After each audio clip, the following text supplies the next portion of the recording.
In this video, I'm going to show you how to open charts in TradingView.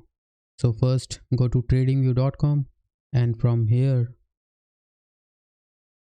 click on this products and select super charts.